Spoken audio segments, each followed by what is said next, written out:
Take some photos.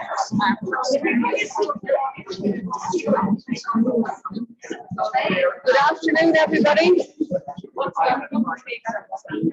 Good afternoon.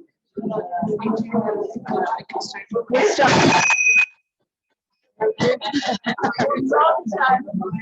That works. I'm really delighted to welcome you all here to our Institute of Population Health here in the Russell Court building in Tallaght, and this is a public lecture. We're delighted to welcome Noel and his team for the Academic Primary Care Collaborative, which is a partnership between Trinity, between Tallaght University Hospital and our community partners in Cosan. I'm going to hand over to Imelda now from Cosan, who's going to do a brief intro, and then I'll introduce Noel. Thank you. I usually do the bells to get quietness, but we've already used them, and thank you so much. I'm Imelda from Cosan Education Centre in Jonestown, Tallaght. So we're an education and early years centre. And we partner with Trinity here, and it's great to have the opportunity to be able to come to the building again. So we've a great audience here today, and our older persons group, the University Third Age, are here today in attendance.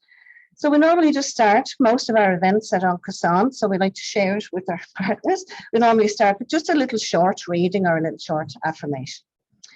So today's little reading is: one should never count the years. One should count one's interests.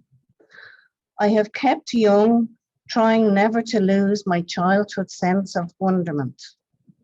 I am glad I still have a vivid curiosity about the world I live in.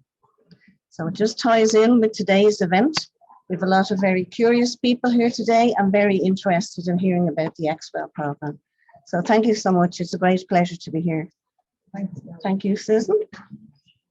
Thank you very much. And I should have introduced myself as well. My name is Susan Smith. I'm a GP and Professor of General Practice here at Trinity.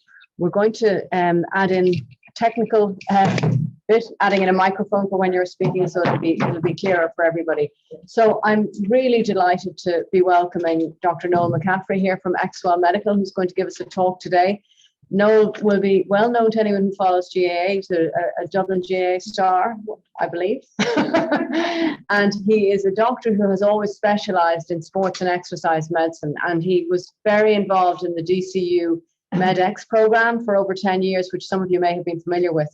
And about 3 years ago, you left DCU to set up a not-for-profit social enterprise, which is called ExWell Medical. And it is really flourishing and moving nationally across Ireland, introducing exercise programs to everybody, particularly people who often have health conditions.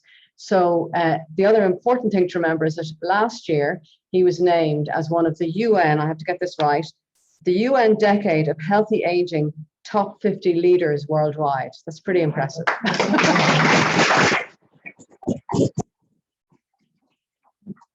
Thank you, Susan. I'm delighted to be here. And can I just check first of all, you can all hear me okay? Yeah. Yes. So I am going to start by sharing the screen.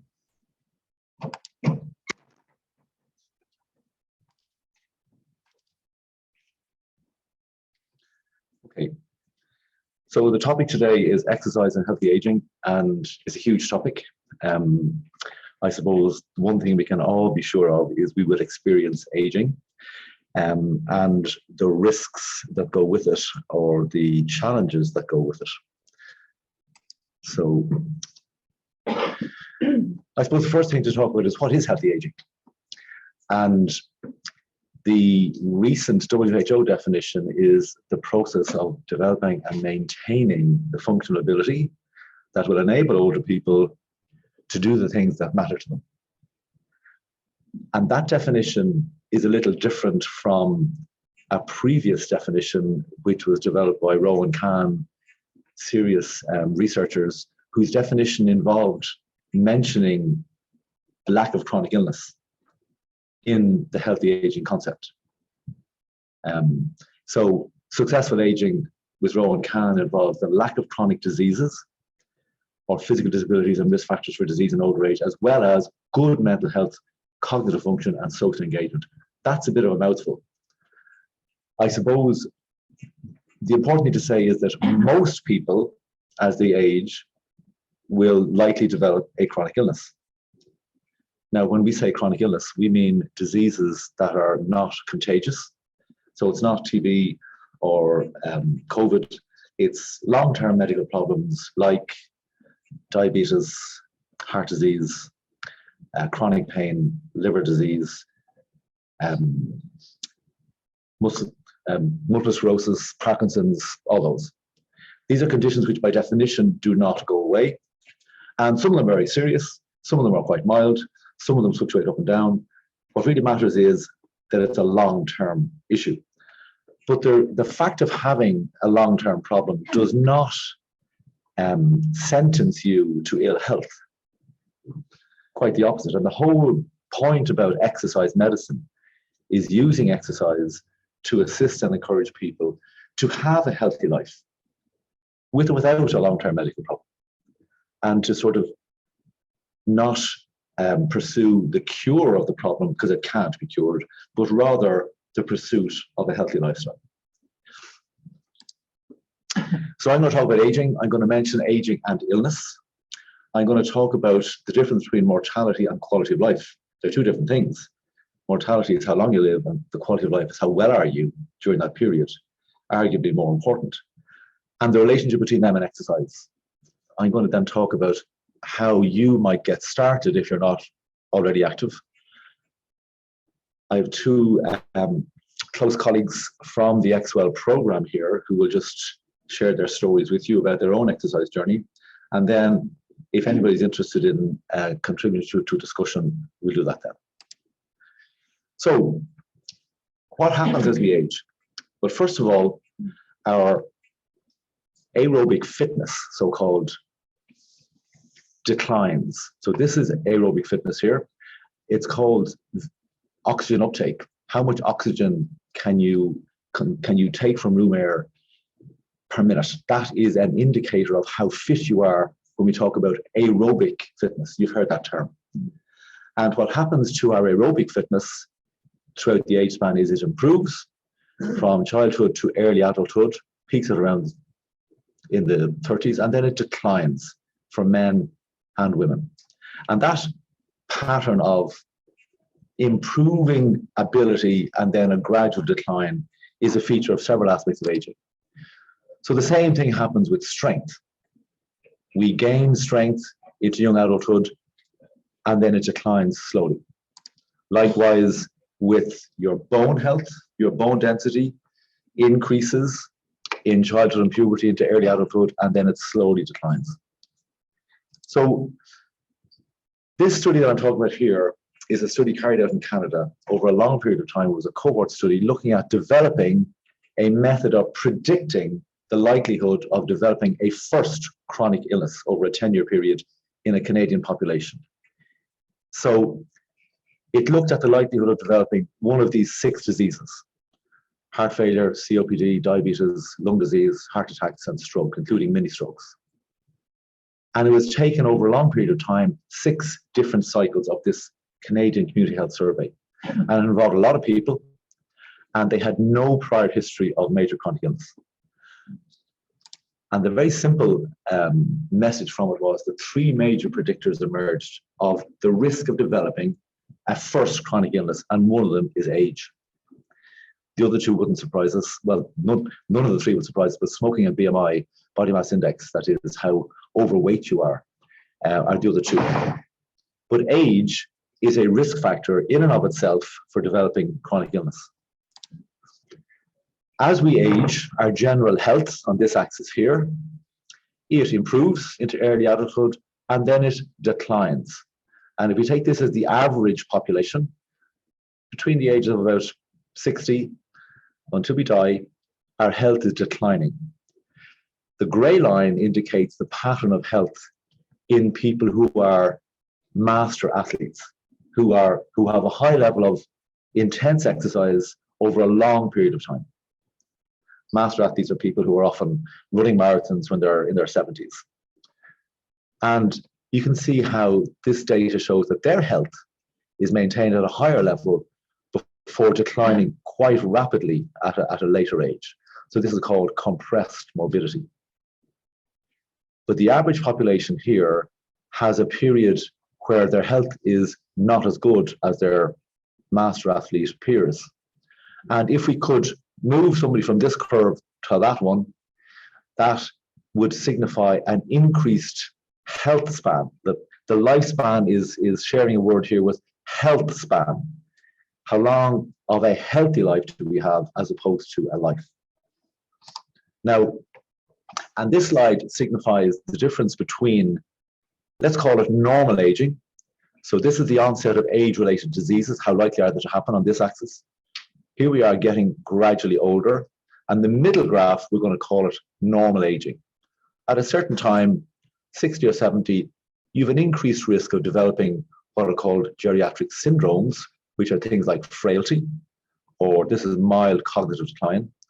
This one here is called the metabolic syndrome, which is a combination of diabetes, high blood pressure, and obesity. Those conditions come under the term geriatric syndromes. And beyond this age, you're likely to get age-related pathologies, which I'll come on to in a second. But that's normal aging. And there are some people who have what's called accelerated aging, where they develop these problems at an earlier age. And there are some people who develop them at a later age, and that we refer to as successful aging. And you may have heard the term inflammation, which is understood now to underpin many, many chronic illnesses. And inflammation is the body's response to acute injury or stress, and it involves mobilizing all sorts of chemical responses to fight that challenge. And acute inflammation is what happens when you have a wound, something sudden happens, traumatic episode, and the inflammatory response is dealing with that, usually very successfully, and expelling whatever the invader is, let's say. But if your inflammation persists inappropriately over a long period of time, that mechanism is understood now to have a role in the onset of many, many chronic illnesses, and it may also have a role to play in aging itself. So I've said that aging is a risk factor for developing chronic illness, and it is. And here's the data from a 2018 study, which just shows that. These are the illnesses, very commonly known, which are just common in people who are older, the commoner in people who are older. Okay, so COPD, diabetes, cancer, heart disease, arthritis, very, very common illnesses, and obviously cognitive decline as well. So simply getting old brings with it an increased risk of developing illness. And the role of physical activity in this is interesting, because if for whatever reason you become less physically active, then you experience reduced fitness. And the components of your fitness, you may be aware of them, include your strength, your aerobic capacity, your flexibility, and your balance. And they all disimprove if you're not active. And that has implications. So for example, if your strength falls and falls and falls, and if it's your pelvic muscles that you're talking about, you develop difficulty standing up. And basically you can't live on your own. And likewise, if you lose your flexibility, you can't do your hair, put your shoe on, somebody has to do it for you. And if you lose your balance, you're at increased risk of falling. Now, but the implications of all this include loss of independence. And one of the big things about chronic illness is the associated distress and burden of care in families. And I feel that this is greatly underappreciated. And it's a huge burden, this ripple effect out into families and in the communities, because the person often giving this care, be it financial or emotional or time, doesn't really want to declare it in case it makes the recipient feel even worse, which is not good for the person giving the care. But the effect of all of this is reduced mobility. And the effect of that is increased social isolation.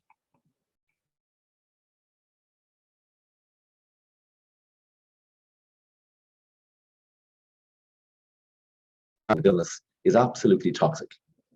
It's very, very damaging. But it leads on to lower motivation, fear of exercise, and in particular, people who don't exercise or who have illness become afraid of getting breathless. And one of the key messages in trying to promote exercise in healthy aging is to overcome that fear of breathlessness and to explain that there's nothing wrong with being breathless. It's a perfectly normal experience, and it is enjoyable, and it is healthy and good for you once it's not extreme. Extreme breathlessness is very frightening, but mild breathlessness is not, quite the opposite. One of the great joys of exercise is that pleasant feeling of being a little bit out of puff. But this cycle just continues, and this downward spiral of inactivity, both in people with chronic illness and people who don't have it, is well understood. And it can be, the great thing about it is it can be interrupted. And in the context of chronic illness, it can, by interrupting it through appropriate exercise, you can have extraordinary impacts, life-transforming impacts, without having to fix the illness, which is good because we can't fix them by definition. Now, so this was a study done to describe what are called aging trajectories. And this table here summarizes the different studies that are included in this paper. They refer to different research studies. And this refers to how exercise was measured in all of them. So basically, in this is a harmonized data set using eight different aging cohorts, including in Ireland. I think the Tilda study was included in this, with a lot of people followed up over 10 years. And everybody in the study had at least 3 different observations. And those observations led to calculating what's called a healthy aging score. And the components of that included measuring aspects of cognition, psychological wellness, mobility, vitality, activities of daily living, and also sensory function, hearing and vision. And basically, 3 different trajectories were identified. And they were high stable health, which is the green one. People were healthy and they stayed healthy over the period of the study. A second one was stable and low, so they were poor health, but they stayed in poor health. And then there was those who demonstrated a fast decline. They started off healthy, and over the period of the study, they rapidly became unhealthy.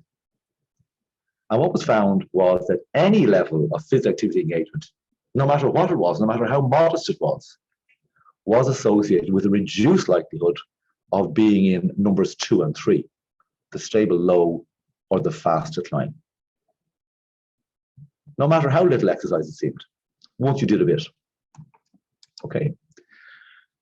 Now, just to reflect on this, so I'm now getting on to talk a bit about mortality, the risk of dying.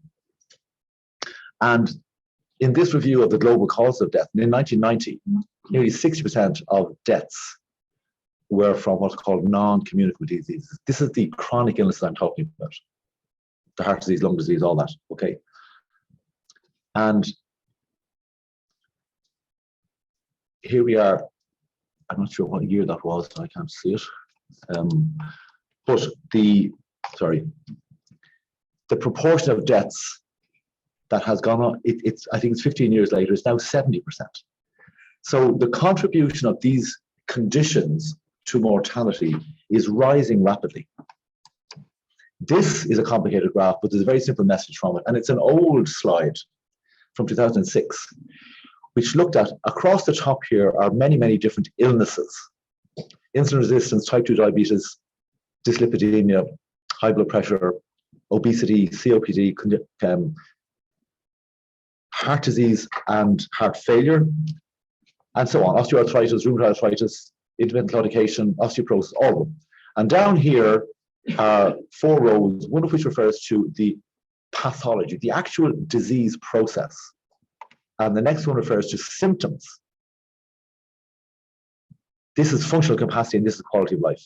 And in each cell is the summarized evidence of the effect of exercise on these things. So that, for example, the effect of exercise on the pathology of insulin resistance is summarized here. And the evidence is strong, okay? Now, what we see, the key message here is that across the top, where you see a D, there is no strong evidence to support impact of exercise in fixing what is represented in that cell. So, for example, here in asthma, there is no strong evidence that exercise affects the pathology, what's going on in asthma. But there are no Ds in any of the other 3 rows. which means that exercise has an impact on symptoms or functional capacity or quality of life. So you can impact how well the person is without changing the pathology, and that's the message from that. This slide shows the effect of exercise behavior or changing exercise behavior on mortality in people with cancer. This is colorectal cancer in a huge study on nurses carried out in the States. So what this shows here is that in the course of their treatment, the patients either changed their exercise behavior or did not. And in changing it, it could have gone up or down. And for those people who did not change their behavior, their mortality over the period of the study was recorded as 1. And what happened was those who increased their exercise behavior, mortality fell. Those who decreased it, mortality rose. And this is mortality from the cancer. And over here is the mortality from all causes in the same people. Obviously, if you have cancer, you can die from something else. And the pattern is identical.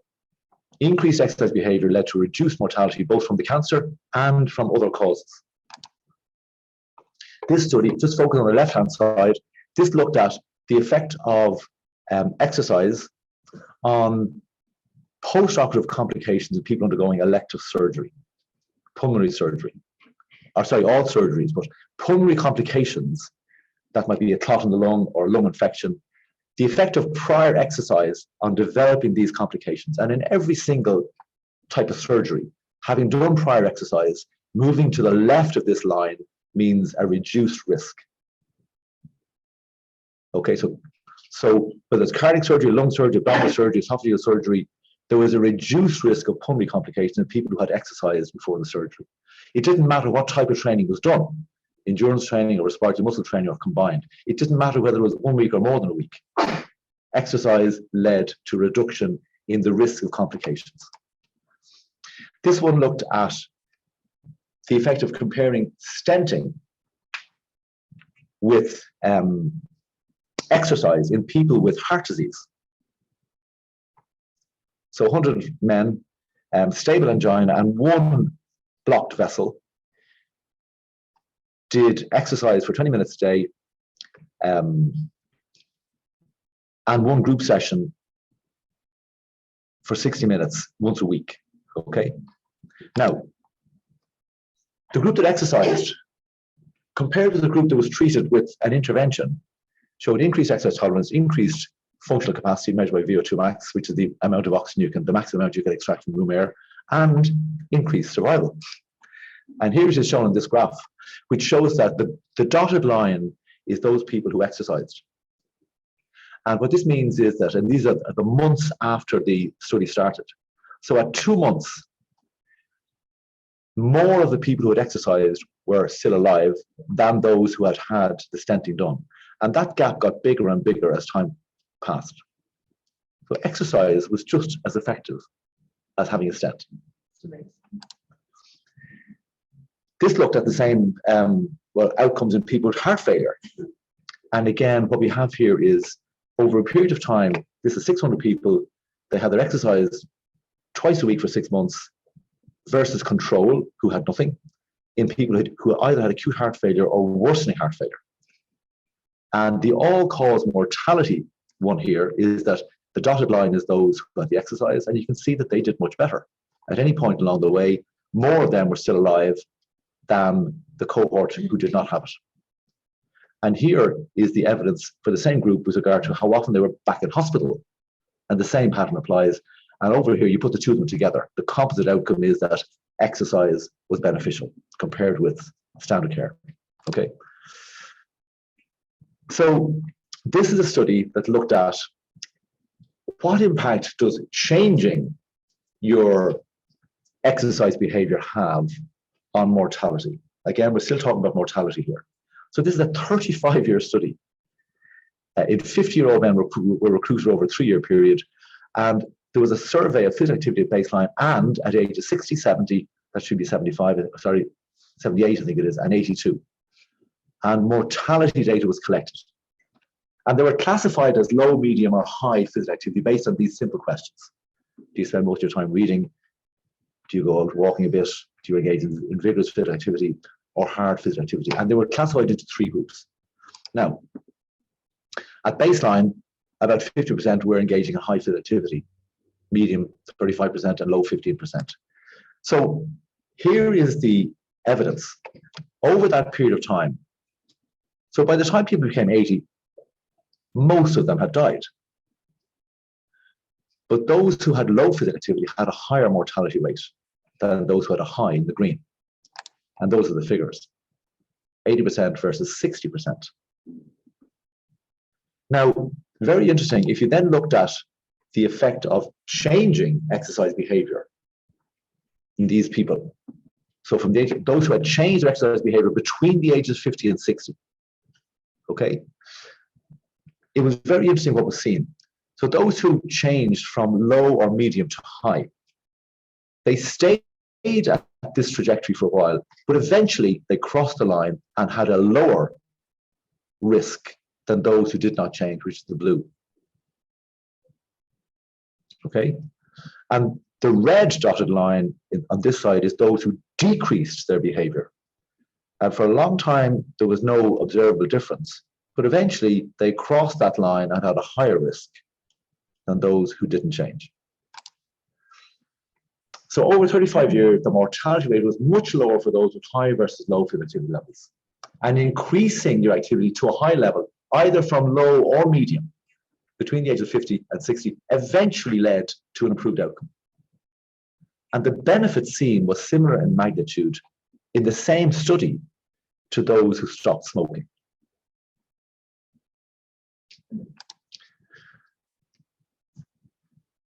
One more study about mortality. This is looking at people who underwent fitness testing in a cardiac lab. Okay, large number of people again, between 1990 and 2014. And basically, the evidence is the very same. Okay. Now, those who were elite had this trajectory. They're up here, okay? They have the highest survival. And those who had low fitness had the lowest survival rate over time. That's mortality. Now, what about the other thing, which is quality of life, which arguably is even more important? How well are you when you're alive rather than how long you live? So here's a big study done in England. 5,500 people aged 40 to 60. These are people who took part in a national household survey in England. And health-related quality of life was measured. There's a way you can measure this using a questionnaire. And so was physical activity level. And it was measured both subjectively by the questionnaire, but also objectively by wearing a device on the belt, which measures activity. And what we have is that the health-related quality of life was higher in those who were active. And it applied to sport and exercise, but also just to walking. And these are the people in that study. Very ordinary, like married, living with parents, educated, employed people, some obese, some smokers, most of them drinking a bit of alcohol, average income. So this is not a diseased group. These are ordinary people. It's like doing your census and finding out information about whether or not physical activity helps with their quality of life, and it does. So I'm going to skip that slide. So how does exercise deliver healthy aging? So first of all, it seems to reduce the risk of disease. It protects against cognitive decline. The experts will say to protect your brain health, you need to do 3 things. You need to be physically active. You need to be socially engaged, which is meeting people, even if you're giving out to them and arguing with them. Once you're engaging with them, that is good for your brain. And the third is some new brain challenge. And exercise, particularly group exercise, delivers 2 of those, the exercise bit and also the social interaction. So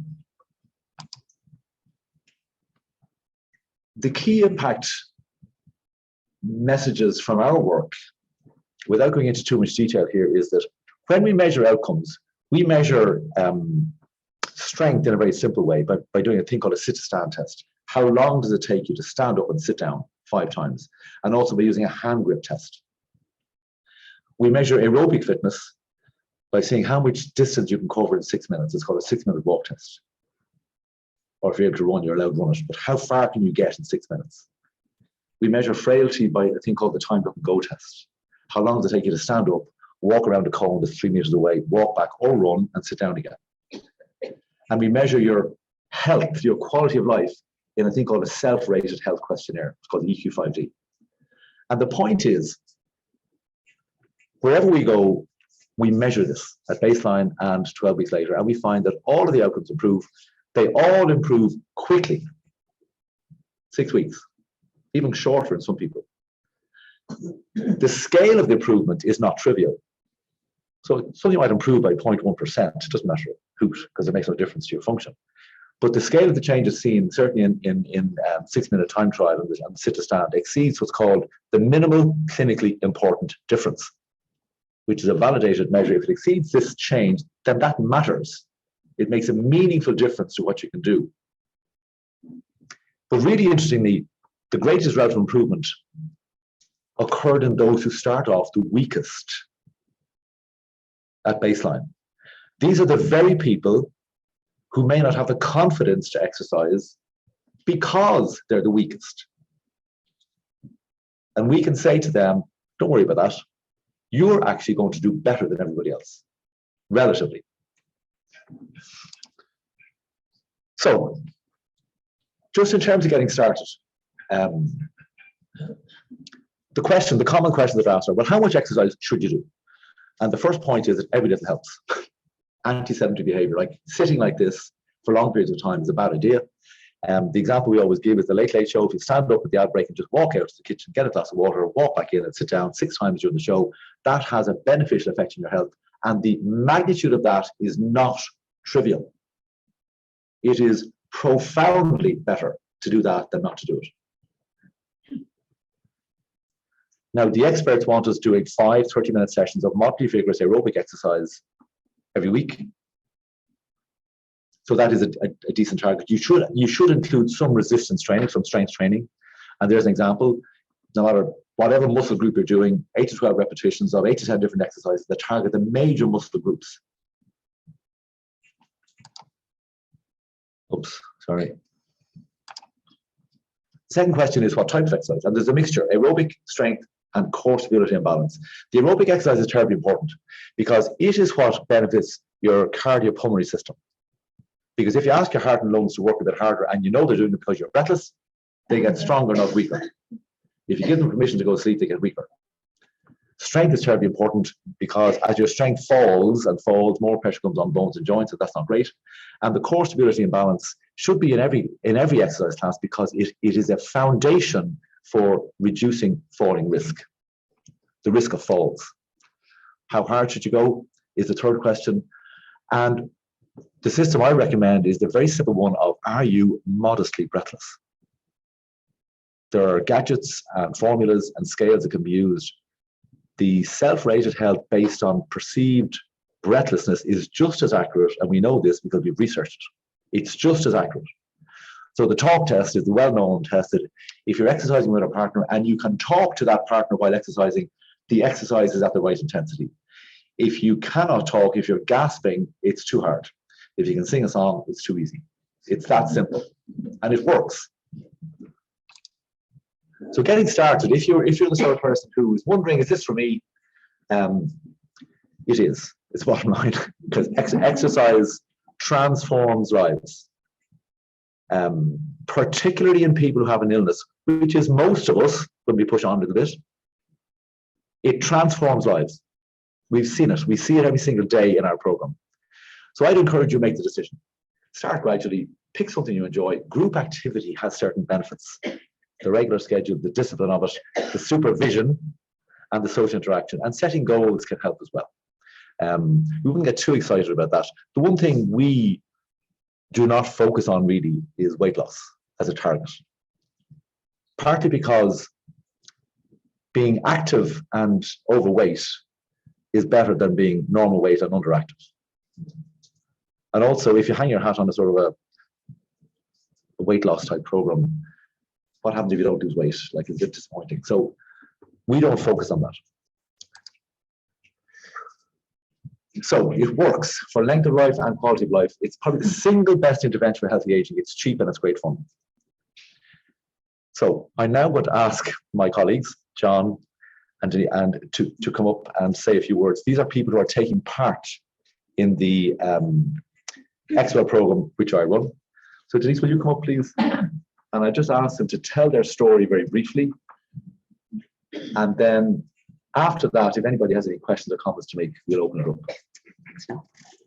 Good afternoon, everybody. My name is Denise. 2022 brought big changes into my life. I was a relatively fit 59-year-old, involved with my local community groups, loved walking, attending GAA matches, gardening, helping my son on the farm, and helping out with elderly parents. Then my illness hit. I had major surgery 7 months ago and woke up unable to move anything on the left-hand side of my body. I was plunged into a world of total dependency, but thanks to a lot of time, an excellent surgeon, a great team of physiotherapists in hospital and in Piedmont Rehabilitation Facility, and now at ExWell Medical, I am regaining my life. I had never heard of ExWell when Piedmont referred me to it, but I was so relieved and reassured that there would be support of some sort for me when I went home, support within my community, the real day-to-day world. I just needed time and the right exercise program, and I have got that at ExWell. I made great progress in Piedmont. I left using one stick and wearing a dictus cuff as I had foot drop, no flex in the foot at all, and very little in the ankle. I just wanted to get stronger and regain my quality of life. At first, my husband had to drive me to the classes for ExWell, as I could not walk the 15 minutes it required to get there. I was struggling on the stairs, getting dressed, showering, standing, or walking for any real amount of time at all. I was very tired, but I knew with the right help, I could get my health and my life back. Initially, the class at ExWell was tough. Now, I'm not afraid of a challenge, but my balance and strength were pretty bad. I knew after the first class I was in the hands of professionals. I gained strength and confidence. The circuit-style program covers well-being of the body from head to toe, building you up, improving strength and mobility. I am amazed at my progress. Regular assessments and progress reports are done at ExWell, and my improvement has been immense. The classes are also very good from a mental health point of view. A group of people, all with different problems, working together with a common goal, to be at their best, working to regain that best. Now, 3 months in, I walk to and from my classes. I am stronger, not as tired. Last week, I did a 6K walk. I walk most evenings now. I get about on foot or on the bus to where I have to be. I hope to be back driving very soon. The stick is gone, the dictus cuff is gone, the foot is flexing, getting stronger. I'm jogging at my classes now. Yes, jogging. I'm going from strength to strength thanks to the program at ExWell. It has given me a lifeline in my recovery. Now, I will be fit and well to help my son in lambing season on the farm in March. I am reaching my goals rapidly.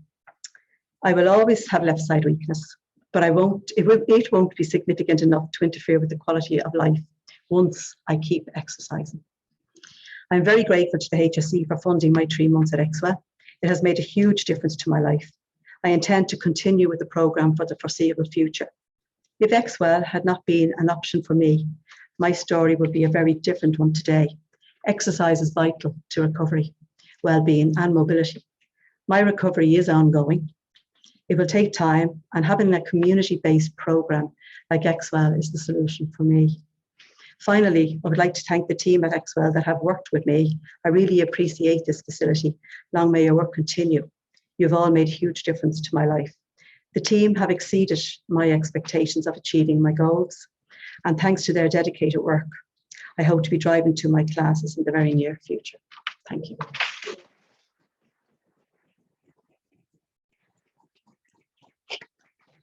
That's powerful. And now I'll ask John to say a few words.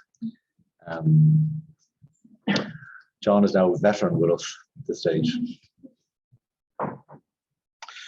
Hi everybody, my name is John. I'm 68 years old, kind of my birth cert, but I'm really only 28, at least in my head. And that's largely due to Noel and his team. My journey into ExWell started when I arrived in an ambulance at Beaumont Hospital 5 years ago, with my heart racing almost to bursting point.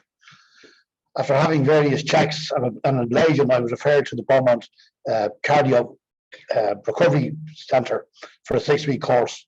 And from there, I was recommended to join ExWell. And it was one of the best decisions I've made in my life. It's been a life-changing experience.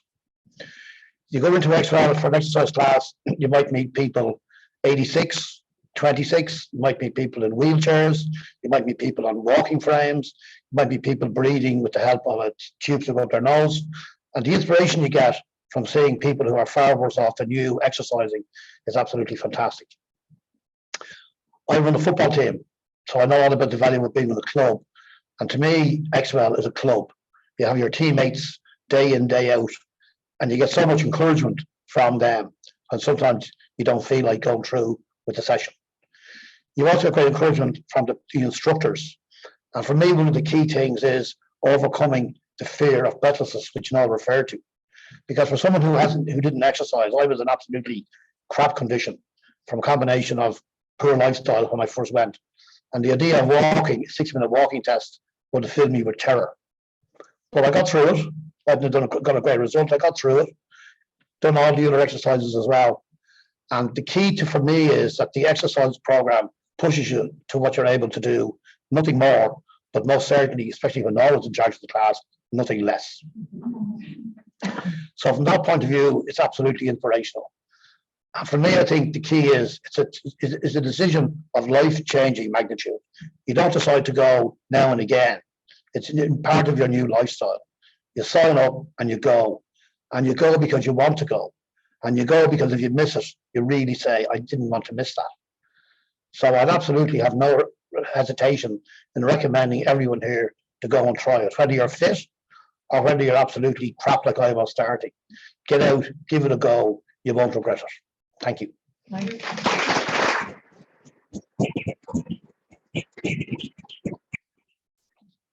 Okay, so that's us done. Would anybody like to make any comment or ask any questions or discuss anything? I hear you were talking about me. We were talking about you. No, the way it's so It sounds like you. where I Is it? came from. Yeah. Yeah. And I go to your classes.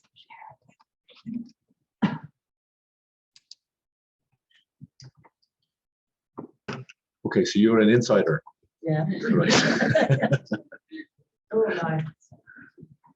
So there are a few people here who attend ExWell, I suppose, but this is not an ExWell sort of promotion. It is an exercise promotion exercise, because no matter where you are, if you have the willingness to give it a go, it's worth it. It is the best thing you will do is to become physically active. It's a bit, it's a habit. When you gain the habit, you won't want to lose it. But unfortunately, being inactive is also a habit. And helping people to change from being inactive to being active, sometimes a structured environment helps that, as opposed to doing it on your own. Particularly in actually going there, if you're meeting somebody at a certain place, you're more inclined to do it than if you're doing it on your own. Yes? Yeah. So we both are respiratory nurses running nurse-led clinic, and the patients come to us with the breathlessness, COPD and asthma. So is there any kind of referral system that we can refer patients to your program? You need to just repeat the question. So the question was from two of our audience was, who are respiratory care nurses, was just a question about referral into the ExWell program. That's dead simple. I can talk to you separately about that. There is a pathway. Are you based in Tallaght? Yes. Yeah, there is a pathway. It's very, very straightforward, and I can give it to you straight away. And if anybody else wants it, we can organise it that you get the pathway. It's very straightforward. It does involve a referral from a healthcare professional, but it's not difficult. So when you refer to Claire O'Leary and the network manager here in Cappagh, and when you refer to healthcare professionals, is there any limit on what discipline? Does it have to come from the GP? So the question is, does it matter what the healthcare profession is? And it doesn't. So we get referrals from OTs, from physios, from nutritionists, from social prescribers, from GPs, from nurses in the hospital. Yeah. Is that it? More questions? Yes. Someone asks, is chair yoga beneficial?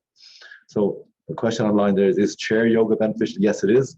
So in some of our programs, one of the stations will be a chair-based program for people who are quite frail, and you can do fantastic exercise in the chair, let me tell you. It's not that difficult to do all the different components, namely the aerobic work, the strength work, and the balance work in a chair. So, and while yoga is not cardiovascularly stressful, but it is very, very beneficial from a strength point of view and a flexibility point of view, definitely. We have one about exercising too hard. Is there any detriment to exercising in this way? For example, someone wanting to increase aerobic fitness to run long distances. Okay, so the question there is, can you overdo it? Is there danger associated with exercise? And there is. So, for example, it's very interesting that you may have heard of the condition atrial fibrillation. It's an abnormal rhythm of the heart. It is commoner in people who have a lifelong experience of high exercise intensity. Commoner.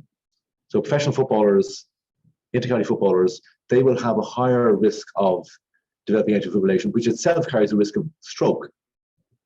Now, the reason for that seems to be that one of the adaptations to hard training is that the chambers of the heart dilate a little bit. And the chamber where the atrial fibrillation originates is one of the atria, the smaller chambers. And if it stretches a little bit, that involves then the development of some scarring or fibrous tissue within the walls of the atria, and that can interrupt the normal flow of electricity. So that seems to be the reason. So there are some risks but that's really, really high levels of activity. And one of the studies I referred to earlier noted that if you increase your activity from medium to high levels, no matter what age you are, that will bring increased benefits.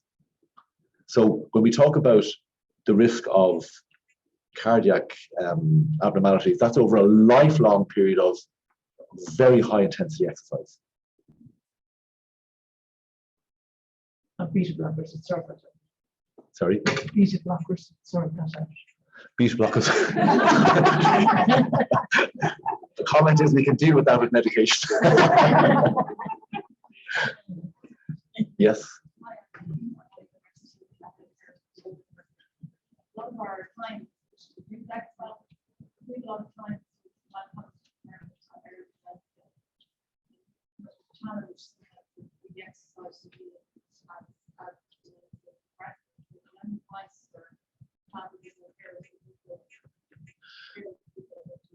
So the question is about people with early dementia or mild cognitive impairment, about the challenges that they face. Is that correct? Yeah. So first of all, exercise, as we know, is very strongly recommended to protect brain health. And for people who are at the early stages of cognitive decline, very often they're in our class already and we don't know it, or they may not know it. And the way we might infer or become aware that there is an issue is that you just might not follow the instructions as well as others, or may have difficulty concentrating on what we're saying. But there's no difficulty with people because very often they're quite mobile, as you know. There's no physical impairment. And so then the only question then is, if they're finding it challenging to understand or follow what's happening, then it's helpful if somebody's with them. And that's all. So, and very commonly a family member, a daughter or son will come and do the class with, or a spouse will do the class with that person. And that works very well. So now, obviously, there could be a limit on people's ability to do that, but that is the solution. It's not that they can't come. Unless they are, develop some behavioral changes which are distressing around aggression or something that makes it difficult, but that's very rare. And again, if there's a discussion we have to have about a pathway, very many people with dementia are coming from the Tallaght area already. Yeah. Yes? Is ExWell available only in the Tallaght area, or is it anywhere else? Do you have to be referred to it, or can somebody who's otherwise well turn up? And also, how many times a week do you go to classes over this? Right, loads of questions there. The question is, where is ExWell? Can you come if you're not referred? What was the third bit? The third question? How many times a week? How many times a week? So we ask people. I'll go backwards. We ask people to come twice a week. Some people come more than that, but a minimum of twice a week is recommended. ExWell at the moment is in 20 centres around the country. mainly in Dublin and the southeast. We have a centre in Sligo. We were in Portlaoise, Tullamore and Athlone, and we're hoping to start in Mullingar. So that's where we are at the moment, and we're hoping to be everywhere in due course. About the referral. So if you don't have anything wrong with you and you're exercising, then with regard to your health, that's what's called primary prevention. You don't yet have an illness, and exercise is a very, very good idea to prevent you getting them. The very same exercise is applicable if you develop the illness. So if you want to stop getting type 2 diabetes, exercise is critical. If you get it, the first treatment is exercise, which is critical. Likewise with hypertension. To prevent it, you exercise, but when you get it, you treat it with exercise as well. But there's a difference between, our program is involved in what's called secondary prevention for people who already have the illness. The reason we're focusing on that, there's a few of them. One is that cohort is huge and growing, and there's a huge need. And also there's an evidence base that referring a clinical referral program for secondary prevention is beneficial. In primary prevention, there isn't the same evidence. Compared with, say, just go and exercise, giving somebody advice to go and do it. It's not shown that referring somebody to a program who doesn't yet have an illness is any more beneficial than them doing it themselves. The other problem, the other challenge with primary prevention is that many, many people who are in their 30s or 40s developing sort of maybe getting a little heavy and not exercising a bit, they really struggle to get it, to understand the benefits. It's a really important job, but it's a really complex selling job, whereas the people with illness who exercise, they love it and they appreciate it, and the feedback and the sort of the response and the gratitude is overwhelming. Whereas it's a really big public health challenge to persuade people of the importance of a lifestyle based around physical activity. Now, I know that that's not quite good, so we're sticking with the sector which is consuming us, and it's never ending in terms of the volume of people. Is it a safety issue as well, Noel, about the referral? Like that you'll know that their GP or whoever thinks they're at the right stage for exercise, or No, to be honest, it's not. No? It's not that the safety is the issue. It's just that we focus on this cohort for the reasons I've given. Okay. Sorry, yes. What do you describe as high intensity exercise? Would So- you put jogging in that category? So the question is, what is high intensity exercise? So, very good question, actually, by definition. Now, there would be definitions based on exceeding a certain percent of your age predicted maximum heart rate, but I would say that high intensity is just exercise where you are more than modestly breathless. I'd keep it as simple as that. So when if you do a sprint, then you can't really talk to the person behind you or beside you, at least not for a few seconds. That's high intensity. Does that answer that okay? Yes, behind you. If you're starting from a very low starting point, i.e. osteoporosis, arthritis, out of breath on the stairs, presumably you will still see, will the osteoporosis, will it damage that if you start exercising? So the question is, if you're starting from a low base with many problems, and then mentioned here is osteoporosis and breathlessness, difficulty on stairs, what do we do there? Well, the answer is you just get started, because exercise, well, like weight-bearing exercise is known to be protective against developing osteoporosis, and it's very important to maintain weight-bearing exercise, that is on your feet as opposed to swimming or cycling, to reduce the risk of it worsening, as well as what other treatments might be offered. Now, if you say you're struggling with, say, breathlessness as well, now, presumably you would have consulted your GP to see, is anything going on that can be treated? Do you have heart failure? Do you have asthma? Things that need to be outrooted if they haven't been already. But assuming there is a full assessment has been done, then you're an ideal candidate for ExWell, absolutely ideal. And one of the things interestingly about exercise is if you have, say, very, very bad lung disease and you're very challenged and you can't even walk in. So we see people like that, right? The fact of the matter is, if that person does strength work only and doesn't try any aerobic work at all, the nurses will agree here, what will happen is their ability to do aerobic exercise improves following strength training despite doing no aerobic exercise. So there's a way to find a pathway for everyone, no matter how challenged they are. There's a few online as well, maybe after this one. Yes.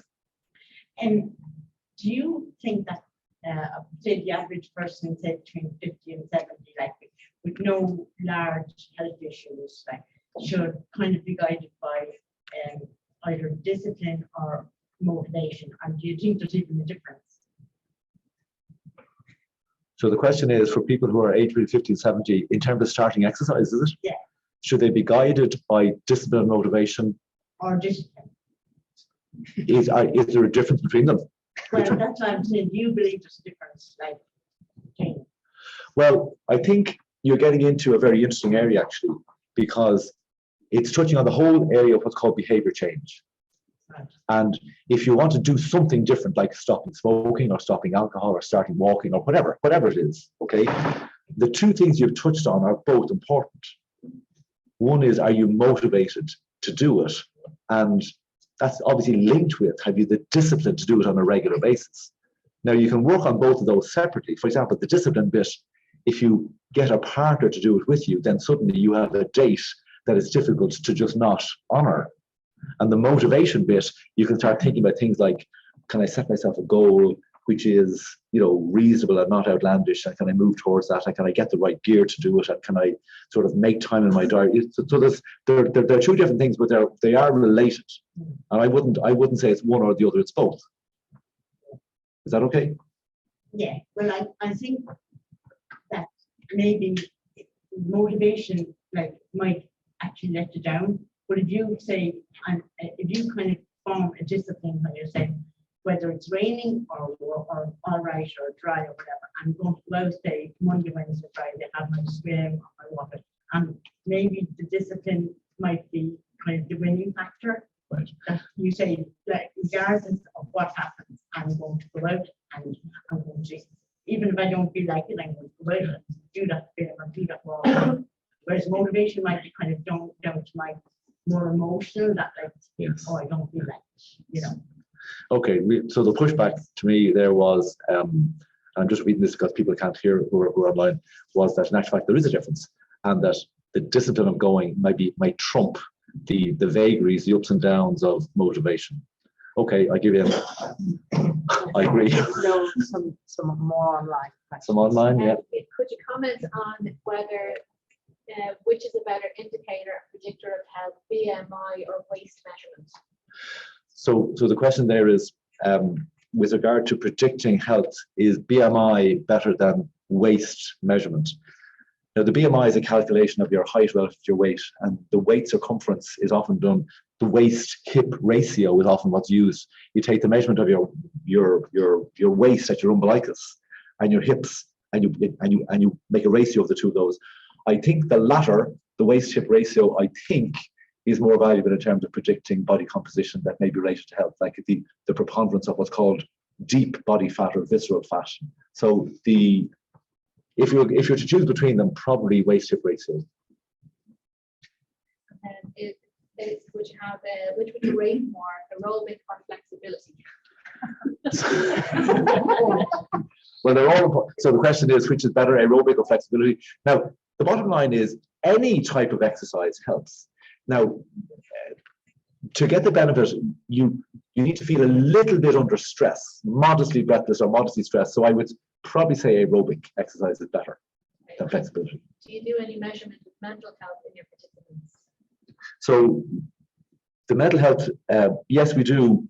Although in a research project that we're starting with Professor Smith, we'll be doing more detailed measurement of that in the Tallaght project, which is just starting. Up until now, it was just part of the overall self-rated health questionnaire. It's one bit of it. So the answer is yes, we do. And there's loads of evidence that exercise improves depression. You know, like it really works for absolutely everything. Yes. There's one more online that I just have to read it. When cycling a time trial, one tries to maintain an effort at a blood lactate threshold. Is this too much for an octogenarian?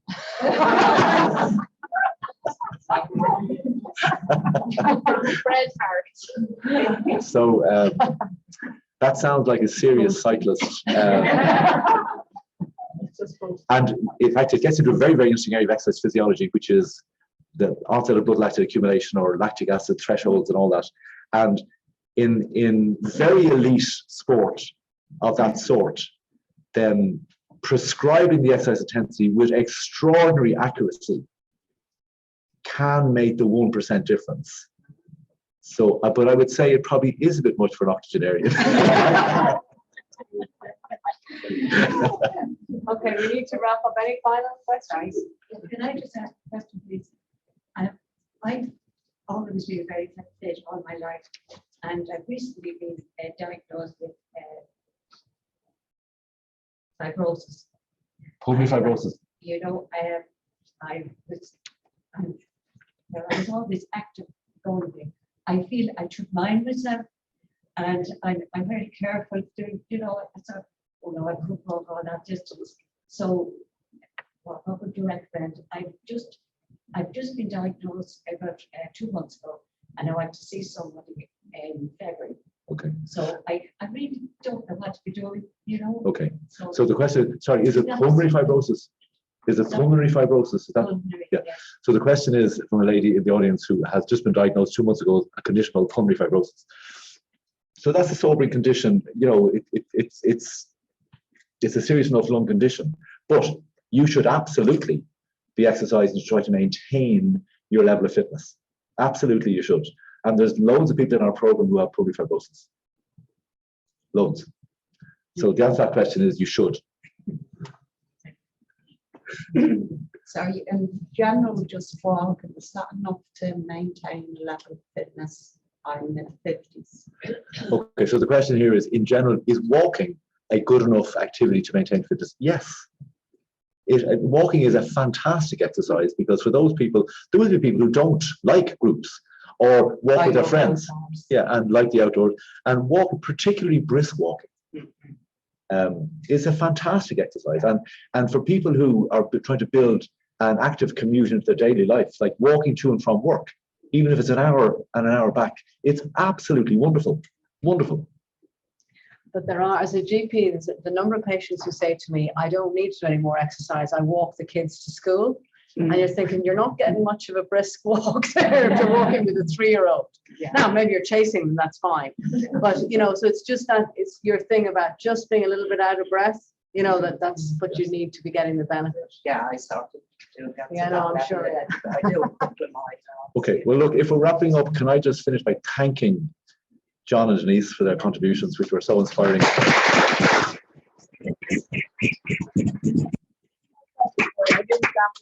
And thank you for your interest and for the lively questions. We were knocked on our heels here. So, Thank you very much.